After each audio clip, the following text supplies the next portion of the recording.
ओम नमः शिवाय। प्रिय भक्तजनों, आज हम शुक्रवार व्रत की कथा का श्रवण करेंगे। माँ संतोषी की कथा को सुनेंगे। माँ संतोषी का आशीर्वाद आप सभी पर बना रहे। तो सुनते हैं कथा। पौराणिक कथाओं के अनुसार माँ संतोषी के पिता भगवान गणेश और माता रिद्धि और सिद्धि हैं और धन धान्य रत्नों से भरा परिवार होने के कारण इन्हें देवी संतोषी कहा जाता है। धर्मशास्त्र की माने तो शुक्रवार का दिन देवी लक्ष्मी के साथ ही माँ संतोषी को भी समर्पित होता है। इसीलिए इस दिन इनकी पूजा और व्रत को बेहद शुभ माना जाता है। संतोषी माता का व्रत 16 शुक्रवार तक करने से स्त्री पुरुष की सभी मनोकामनाएं पूरी होती हैं, परीक्षा में सफलता मिलती है और घर में सुख समृद्धि का वास होता है। आइए सुनते हैं कथा। एक बुढ़िया थी जिसके 7 बेटे थे। उनमें से 6 कमाते थे और एक न कमाने वाला था। वह बुढ़िया उन 6 को रसोई बनाकर बड़ा प्रेम से भोजन कराती और 7वें को बचा खुचा झूठा खिलाती थी। परंतु वह भोला था, अतः मन में कुछ विचार न करता। एक दिन वह अपनी पत्नी से बोला, देखो मेरी माता को मुझसे कितना प्रेम है। उसने कहा, वह तुम्हें सदा ही झूठन खिलाती है, फिर भी तुम ऐसा कहते हो। चाहो तो तुम समय आने पर देख सकते हो। एक दिन बहुत बड़ा त्योहार आया। बुढ़िया ने 7 प्रकार के भोजन और चूरमे के लड्डू बनाए। 7वां लड़का यह बात जांचने के लिए सिर दुखने का बहाना करके पतला कपड़ा ओढ़कर सो गया और देखने लगा। माँ ने उनको बहुत अच्छे से आसनों पर बिठाया और 7 प्रकार के भोजन और लड्डू परोसे। वह बड़े प्रेम से खिला रही थी। जब वे 6 भाई उठ गए तो माँ ने उनकी थालियों से एक जूठन इकट्ठी की और उनसे एक लड्डू बनाया। फिर वह 7वें लड़के से बोली, अरे रोटी खा ले। वह बोला, माँ मैं भोजन नहीं करूँगा, मैं तो परदेश जा रहा हूँ। माँ ने कहा, कल जाता है तो आज ही चला जा। वह घर से निकल गया। चलते समय उसे अपनी पत्नी की याद आई जो गौशाला में कंडे थाप रही थी। वह बोला, हम विदेश को जा रहे हैं, आएंगे कछुकाल, तुम रहियो संतोष से धर्म अपनो पाल। इस पर उसकी पत्नी बोली, जाओ पिया आनंद से, हमारी सोच हटाए, राम भरोसे हम रहें, ईश्वर तुम्हें सहाय। देहु निशानी आपने, देख धरु में धीर, शुद्धि हमारी न बसीरियो, रखियो मन गंभीर। इस पर वह लड़का बोला, मेरे पास कुछ नहीं है, यह अंगूठी है, सो ले लो और मुझे अपनी कोई निशानी दे दो। वह बोली, मेरे पास क्या है, यह गोबर भरे हाथ हैं।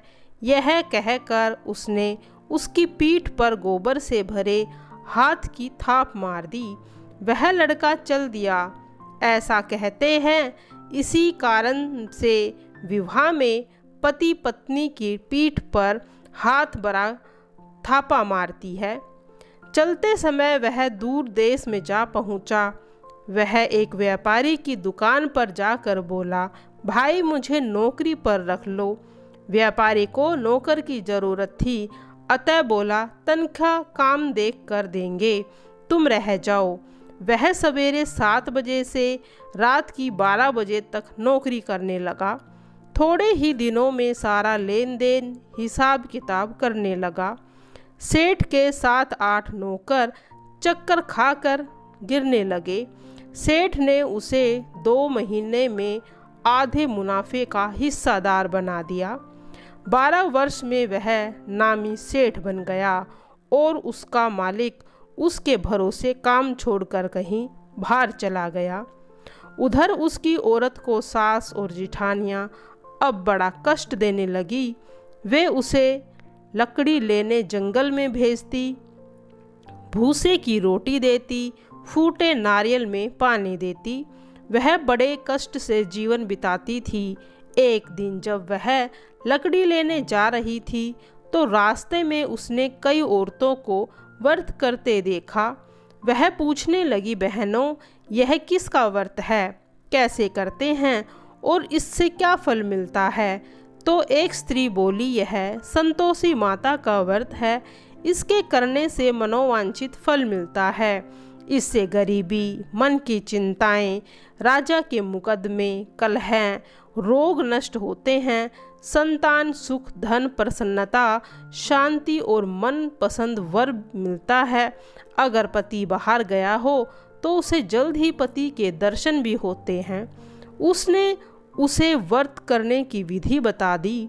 उसने रास्ते में सारी लकड़ियां बेच दी। वह गुड़ और चना ले लिया। उसने व्रत की तैयारी की। उसने सामने एक मंदिर देखा तो पूछने लगी, यह मंदिर किसका है? वह कहने लगी, यह संतोषी माता का मंदिर है। वह मंदिर में गई और माता के चरणों में लौटने लगी और दुखी होकर विनती करने लगी, माँ, मैं अज्ञानी हूँ, मैं बहुत दुखी हूँ, मैं तेरी शरण में हूँ, मेरा कष्ट दूर करो माँ। माता को उस पर दया आ गई। एक शुक्रवार को उसके पति का पत्र आया और अगले शुक्रवार को पति का भेजा हुआ धन भी मिला। अब तो जेठ और जेठानी और सास नाक सिकुड़ने लगी। कहने लगी, अब तो इसकी खातिर बढ़ेगी, अब तो यह बुलाने से भी नहीं बोलेगी।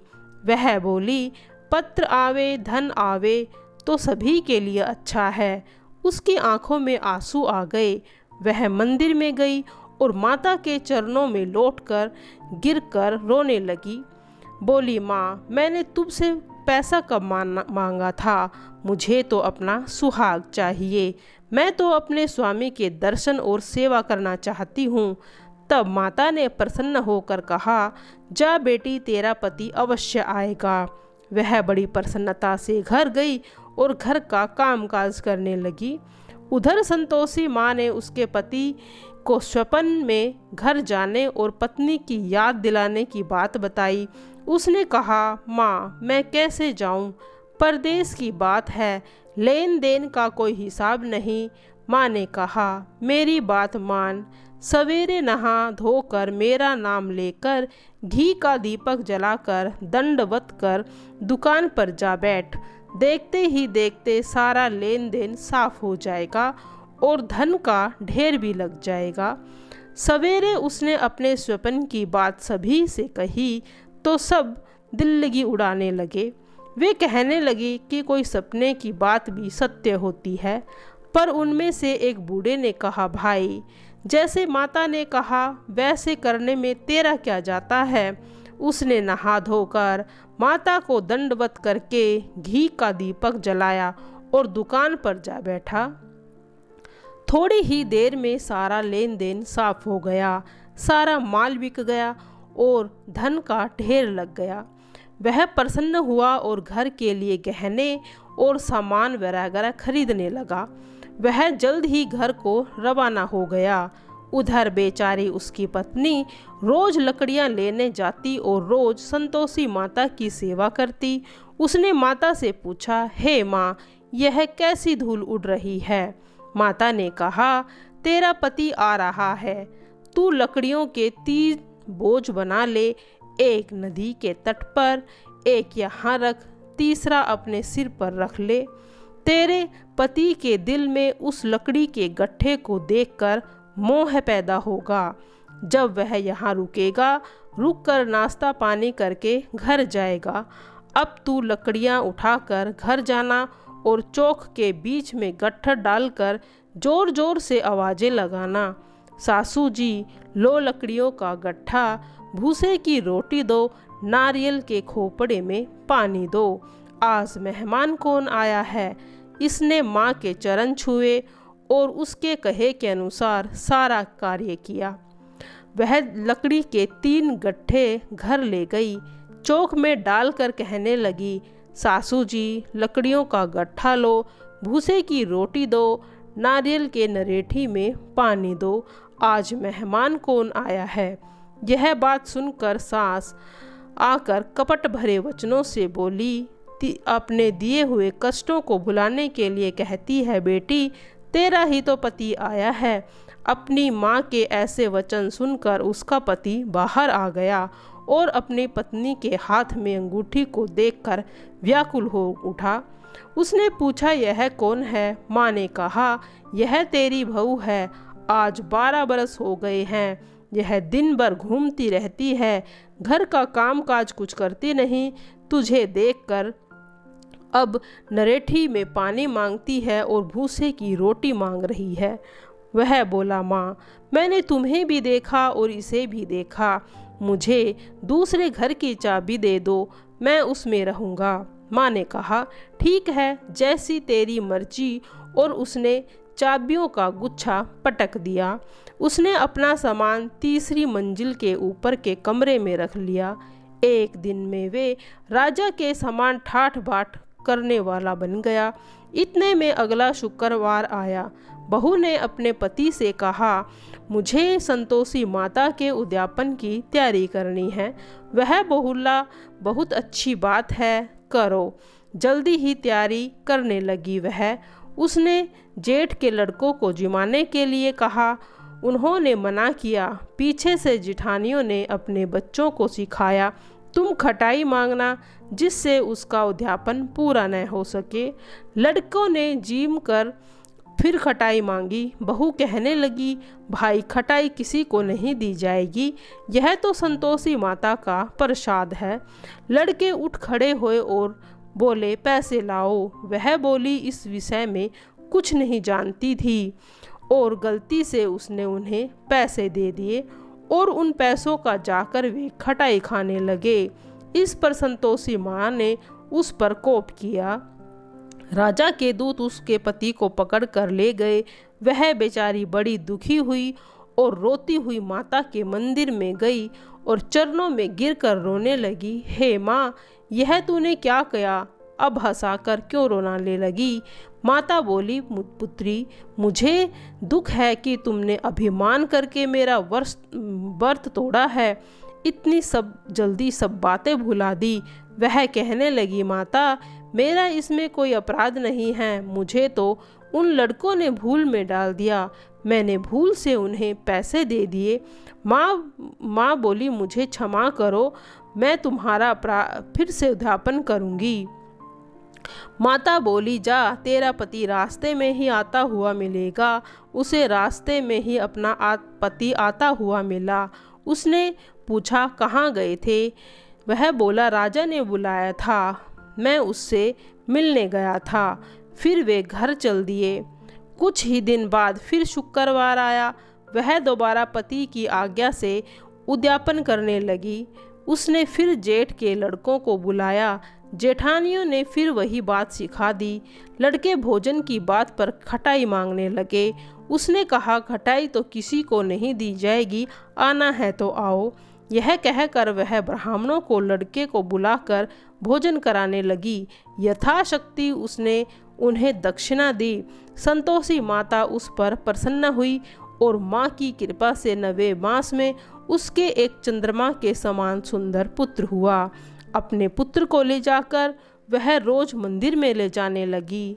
एक दिन संतोषी माता ने सोचा, यह रोज यहाँ आती है, आज मैं इसके घर चलूं, इसका सासरा तो देखूं। यह सोचकर उसने एक भयानक रूप बनाया। गुड़ व चने से सना मुख, ऊपर को सूंड के समान होठ, जिन पर मक्खियाँ भिनभिना रही थी। इसी सूरत में वह उसके घर गई। देहली में पांव रखते ही उसकी सास बोली, देखो कोई डायन आ रही है, इसे भगाओ नहीं तो यह किसी को खा जाएगी। लड़के भागकर खिड़की बंद करने लगे। 7वें लड़के की बहू खिड़की में से देख रही थी। वह वहीं से चिल्लाने लगी, आज तो मेरी माता मेरे घर आई है। यह कहकर उसने बच्चे को दूध पिलाने से हटाया। इतने में सास का क्रोध फूट पड़ा। पगली किसे देखकर उतावली हो रही है और बच्चे को पटक दिया। इतने में संतोषी माता के प्रताप से लड़के ही लड़के नजर आने लगे। वह बोली, सासू माँ, मैं जिसका व्रत करती हूँ यह वह संतोषी माता है। यह कहकर उसने सारी खिड़कियाँ खोल दी। सबने संतोषी माता के चरण पकड़ लिए और विनती करने लगे, हे माता, हम मूर्ख हैं, अज्ञानी हैं, पापी हैं। तुम्हारे व्रत की विधि को हम नहीं जानते। तुम्हारा व्रत भंग करने में हमने बड़ा अपराध किया है। हे जगत माता, आप हमारा अपराध क्षमा करो। इस पर माता को उस पर प्रसन्न हुई और बहू को जैसा फल दिया वैसे ही माता ने सभी को फल दिया। आइए सुनते हैं माँ संतोषी की आरती। जय संतोषी माता मैया, जय संतोषी माता, अपने सेवक जन की सुख संपत्ति दाता। ओम जय संतोषी माता, सुंदर चीर सुनहरी माँ धारण कीन्हो, हीरा पन्ना दम के तन श्रृंगार लीन हो। जय संतोषी माता, गेरू लाल छटा छवि बंधन कमल सोहे, मंद हस्त करुणामयी त्रिभुवन जग मोहे। ओम जय संतोषी माता, स्वर्ण सिंहासन बैठी चमर डूरे प्यारे, धूप नीप न धुवे भोज धरे न्यारे। ओम जय संतोषी माता, गुड़ अर्चना परम प्रिय ताम संतोषी कियो, संतोषी कहलाई भगतन वैभव दियो। ओम जय संतोषी माता, शुक्रवार प्रिय मानस आज दिवस सोही, भक्ति मंडली छाई कथा सुनत मोही। ओम जय संतोषी माता, दुखी दरिद्री रोगी कष्ट मिटे, बहुधन धान्य भरे घर सुख सौभाग्य दिए। ओम जय संतोषी माता, चरण गहे की लज्जा रखियो जगदम्बे, संकट तू ही निवारे दयामयी ये अम्बे। ओम जय संतोषी मैया, जय संतोषी माता, जय संतोषी माता की आरती जो कोई गावे, रिद्धि सिद्धि सुख संपत्ति पाता।